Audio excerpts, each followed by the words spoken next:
Bonjour à toutes et à tous, bienvenue sur In The Box. Aujourd'hui, voilà, petit tout nouveau concept en attendant de revenir à des choses plus concrètes, plus correctes, plus voilà simples. Mais là, on est avec du sérieux, avec du lourd, parce que là, on reçoit Menia Kwana.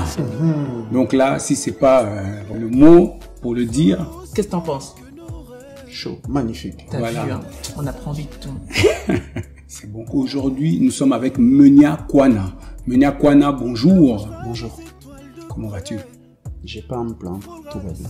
Nous sommes heureux de te recevoir parce que c'était important pour nous de terminer ou de commencer cette semaine, prenez-le comme vous voulez, mais en tout cas de débuter cette émission avec un artiste qui nous vient avec un nouveau projet. Tu vas nous en parler, tu vas nous expliquer, tu vas nous raconter un petit peu l'histoire, pourquoi, comment. Et qu'est-ce qui a fait que tu t'es retrouvé dans cette aventure-là avec les collaborateurs que tu les collaborateurs, voilà. Les compositeurs avec lesquels tu as travaillé? Oui, on a collaboré. C'est une collaboration dans ce sens, oui. Voilà. Et donc là, ils t'ont invité pour faire un feat, je sais pas si je peux dire un EP, ou sur ce single qui est Avance en silence. Ouais, c'est exact pour le titre. Au départ, c'est un projet... Au fait, j'essaie de voir ce que je peux dire ou ce que je peux pas dire parce que je ne suis pas l'investigateur du projet.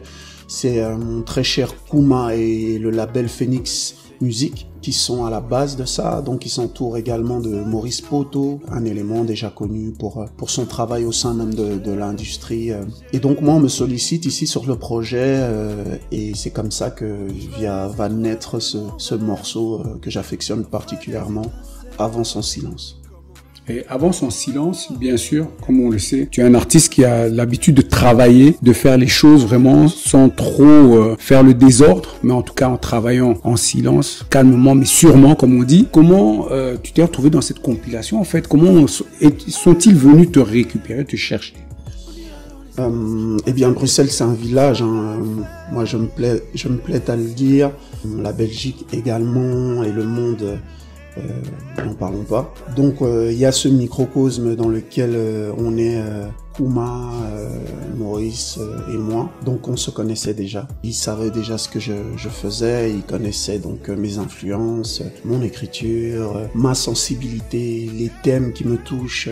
Et c'est comme ça, ma foi, qu'à un moment Christian, donc alias Kuma, Phoenix Music, 243, Brooklyn, etc., etc. Donc vient me retrouver et me parler du projet. J'accroche directement de par la vision, la dynamique d'exécution, et c'est ainsi que je me retrouve sur ce projet-là. Après, il est vrai aussi que il m'explique qu'il s'est entouré de Maurice Poto. Je le disais tout à l'heure, c'est pas n'importe qui, Maurice Poto. Maurice Poto, c'est comme l'un des producteurs, réalisateurs des albums d'artistes comme Lokwakanza, comme Singila, dont j'ai saigné le premier album. Clairement, ce premier album fait partie, c'est une des masterpieces qui me donne envie, moi, de chanter et surtout d'écrire, au fait. Même si j'écris quand même depuis un moment, mais de le faire, de transformer mes textes en mélodie et de faire des chansons. Donc du coup, il me parle de Maurice Poto que je connaissais déjà. C'est d'autant plus fluide. Et puis voilà, je terminerai en disant que Christian aussi a un capital sérieux que je connais et voilà, je connais aussi un petit peu ses frères. On en revient à ce microcosme bruxellois. Parle-nous donc de la chanson en elle-même. Quelle était la vision de la chanson? Qu'est-ce que tu voulais partager? Enfin, du moins, sur ce projet, qu'est-ce que vous vouliez partager à travers cette chanson? Alors, au niveau du projet, de ce que je sais, même si la personne qui a créé le projet, qui a eu la vision par rapport au projet, en parlera beaucoup mieux que moi, c'était une histoire de fédérer les personnes qui font face aux mêmes réalités, mais spécifiquement à une échelle bruxelloise. C'est-à-dire qu'un Bruxellois, il peut écouter un morceau et se retrouver dans le message, on va dire dans le fil rouge, le fil conducteur, et se dire, en fait, il est en train de parler de ma life là. Et je sais, bon, peut-être qu'à un moment vous aurez l'occasion de l'interviewer et il vous expliquera ça encore différemment peut-être. Mais c'est du moins comme ça que je l'ai compris. Alors, Avance en silence, j'ai fonctionné comme je fonctionne d'habitude, hein, donc une mélodie, comment est-ce qu'elle va me parler? Ah, l'émotion. Ouais, l'émotion. et puis qui je suis. Je peux prendre un personnage, c'est des choses que j'ai déjà fait, mais ce que je préfère et ce qui vient le plus naturellement, c'est quand j'adosse ma créativité à mon vécu en réalité, tout simplement. Donc ce morceau m'a parlé de cette façon-là et puis je me suis mis à écrire très très naturellement les mélodies, les mots et puis et ainsi de suite. La différence avec mon process habituel, c'est que là j'étais donc avec Maurice et Christian alias Kouma. Et chacun a emmené un petit peu sa substance ou son énergie parce que on n'est pas dans un processus, je ne sais pas moi, comme des gens qui vont au bureau. Non, clairement, c'est voilà. C'est de la créativité. Tout le monde vient avec son petit quelque chose en plus. Exactement. Parfois, ce petit quelque chose, ce n'est même pas forcément quelque chose, un mot. C'est juste une énergie où le gars il est arrivé à ce moment-là et donc moi j'ai traduit cette énergie de telle ou telle façon. Donc c'est clairement une alchimie. Je le disais encore à Christian, c'est l'alchimie de nos trois énergies qui a permis qu'au final ce morceau soit ce qu'il est. Il est vrai que oui, j'ai trouvé les mots, il est vrai que oui, niveau mélodieux, au niveau des voix, oui, j'y suis pour quelque chose, mais c'est vraiment un travail d'équipe. En tout cas, le son, il est très bien parce que lorsque tu me l'as envoyé, j'ai pu l'écouter, on pouvait se retrouver à travers ça. J'ai pu sentir l'émotion qui se dégageait à travers le son, à travers la musique, à travers les paroles même. Parce que là, vraiment, on peut voir même le clip qui a été tourné. C'était pas anodin non plus, le fait de tourner ce clip dans un endroit où, voilà, tu es, comme on dit, avance en silence, dans un endroit où tu es seul au milieu de la nature, où, comme tu dis, tu te retrouves à travers, donc on est dans un microcosme où tout justement les gens peuvent s'identifier et se dire ben voilà, en fait peut-être c'est moi aussi. Eh bien, pour toutes les questions du clip, on peut tirer notre chapeau clairement à Monsieur Kouma qui a non seulement été en contact depuis très longtemps d'ailleurs avec les réals, qu'on salue chaudement, également au niveau de tout ce qui concerne la logistique, le fil conducteur au niveau du visuel. Moi j'y suis pour rien là-dessus, on va dire j'emmène mon énergie, ma présence, voilà, on va dire je suis en avant, mais derrière il y a beaucoup de travail, il y a beaucoup de sueur aussi, et voilà, on peut tirer de nouveau notre chapeau à notre Kouma. Ouais. Le titre de la chanson, ça peut être vu de manière différente, c'est comme dans la musique en toute chose. Ça peut être un conseil, ça peut être un moteur un style de vie, avance en silence. Tout à fait. Ça peut être un conseil à une personne de tout raconter, fais les choses de ton côté. Donc oui, c'est clairement un message universel pour moi. C'est comme ça que je l'ai pris, bien trouvé, j'ai bien aimé. Je voulais savoir quelle satisfaction en as-tu retenu de cette expérience? Déjà, sortir un projet en tant qu'être humain, en réalité, on en retire une satisfaction parce que ça arrivait au bout d'un processus comme un accouchement en fait. Donc c'est déjà en soi, ça c'est très nourrissant. Et puis derrière, on a tous été confrontés à la réalité du confinement, etc. Bon, sans rentrer dans les détails, il y avait pas mal de choses qui étaient prévues dans mes propositions artistiques, etc., qui ne se sont pas faites. Bon, c'est la vie, c'est pas grave.